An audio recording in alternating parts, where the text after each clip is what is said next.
அதே மாதிரி அம்மா உணவகம் அதில் எப்படி இருக்குன்னு அங்கேயே சாப்பிட்டு பார்த்தேன். அந்த உணவை மதிய உணவை சாப்பிட்டு பார்த்தேன். அதுக்கப்புறம் இங்கே மருத்துவம் பார்க்க ஒரு நோயாளி கேட்டேன், குறைகள் என்னன்னு கேட்டேன். அவங்க குறைகள்லாம் சொன்னாங்க.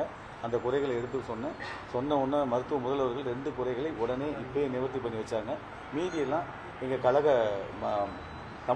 மாண்புமிகு தமிழக முதலமைச்சர் அவர்களும் மாண்புமிகு சுகாதாரத்துறை அமைச்சர் அவர்களும் எடுத்து சொல்கிறேன். அவங்க அந்த கோரிக்கையெல்லாம் நிறைவேற்றி வைப்பாங்க.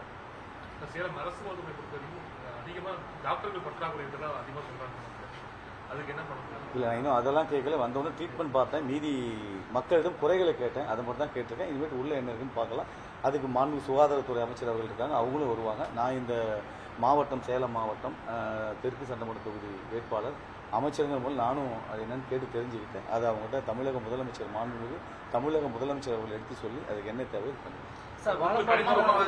உணவு சாப்பிட்டீங்க, அந்த உணவு தரமா இருக்குல்ல, ஏதாவது குறைபாடுலாம் இருக்கு அம்மா உணவகத்தில் உள்ள அரசு மருத்துவமனையில்? நல்லா இருந்தது. என்னை பொறுத்து நல்லா திருப்தியாக தான் சாப்பிட்டேன். சும்மா கொஞ்சம் எடுத்து சாப்பிடலாம் இல்லை. அவங்க என்ன அளவு குவான்டிட்டி கொடுத்தாங்களோ அந்த அளவு சாப்பாடு சாப்பிட்டேன். நல்லா இருந்து கொஞ்சம் தயிர் சாதம் சாப்பிட்டேன். கொஞ்சம் தயிர் மட்டும் நல்ல சுவைக்கு இல்லை, பசிக்குன்னா போதும். சுவைக்கு வேணா கொஞ்சம் தயிர் வேணும், அவ்வளோதான். அவங்களுக்கு தேவையான பொருட்கள் தட்டுப்பட்டு கொடுக்க ஏதாவது கேட்டாங்களா? கோரிக்கை வச்சிருக்காங்களா? இல்லை, ஏதாவது தேவையான கேட்டால் எதுவுமே இல்லை. ஏதாவது நிறுத்தி போட்டீங்களான்னு கேட்டால் இது வரைக்கும் அந்த மாதிரி எந்த குறைகளும் இல்லைனாங்க. உள்ளே போய் பார்த்தா எல்லாம் சுத்தமாகவே இருக்குது, எந்த குறையும் இல்லை. தண்ணீரும் வருது, கை கழுவு தண்ணீர் நல்லா இருக்குது, உள்ள எல்லாமே சுத்தமாகவே வருது. இது நான் சொல்லி வைத்து விட்டு வரவில்லை. திடீரென்று எனக்கு தோணுச்சு. இப்போ நேரம் கிடைச்சிது, நாளைக்கு சென்னை கிளம்பும் நேரம் கிடைச்சது. அந்த கிடைத்த நேரத்தில் இந்த மருத்துவத்துக்காக வந்தேன் ஒழிய இதை ஆராய வேண்டும் என்ற நோக்கத்தோடு நான் வரல.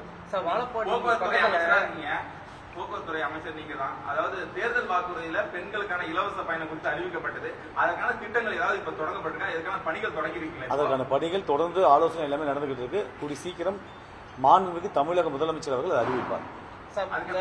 வேலூர் பக்கத்துல குறிச்சி பக்கத்துல ஒரு மலை கிராமம் இருக்கு. அங்கே வந்து ஒரு 2 கிலோமீட்டர் தூரத்துக்கு பேருந்து வசதி இல்லை அப்படின்னா அந்த கிராம மக்கள் வந்து மலப்பாடின் அந்த கிராம பேர் அங்கே வந்து அந்த பேருந்து வசதி வேணும்னு கோரிக்கை வச்சுருக்காங்க. நீண்ட காலமாகவே வந்து மனுலாம் கொடுத்துருக்காங்க. அந்த கிராமத்துக்கு பேருந்து வசதிகள் ஏற்படுத்தி தரதுக்கு ஏதாவது நடவடிக்கை எடுக்கணும்? இல்லை, அது மட்டும் இல்லை. ஒரு சில இடங்களில் ஒரு சில கிராமங்களில் அந்த மாதிரி சிட்டிக்கும் கிராமத்தையும் கனெக்ட் பண்ணுறதுக்காக இணைப்பதற்காக பேருந்து வசதிகள் இல்லைன்னு சொல்லியிருக்காங்க. இதை மாண்புமிகு தமிழக முதலமைச்சர் கவனத்துக்கு கொண்டு போயிருக்கோம். அதுக்கான மீட்டிங் நடந்து முடிஞ்சிருக்கு. கூடி சீக்கிரம் அறிவிப்பு வெளிவரும். புதிய பேருந்துகள் வாங்குவதற்காக அதுவும் திட்டங்கள் போயிட்டு இருக்கு, நடந்துகிட்டு இருக்கு. புதிய பேருந்துகளும் வரத்துக்கு வாய்ப்பு வரப்போகுது சொல்லியிருக்காங்க, வரும்.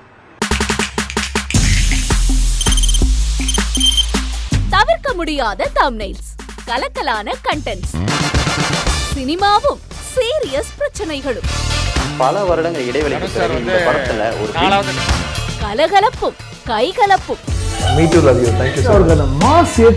போயிட்டே தான் இருக்காரே தவிர பிரேக்கே இல்லாமல் பிரேக்கிங் நியூஸ் சொல்லும் தந்தி டிவி ஆப்.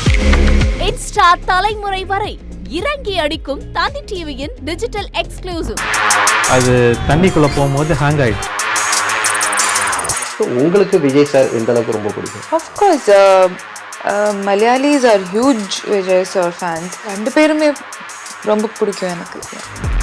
தந்தி டிவி ஆப்பை இலவசமா டவுன்லோட் செய்யுங்க. ஃபாலோ பண்ணுங்க, சப்ஸ்கிரைப் பண்ணுங்க, என்ஜாய் பண்ணுங்க.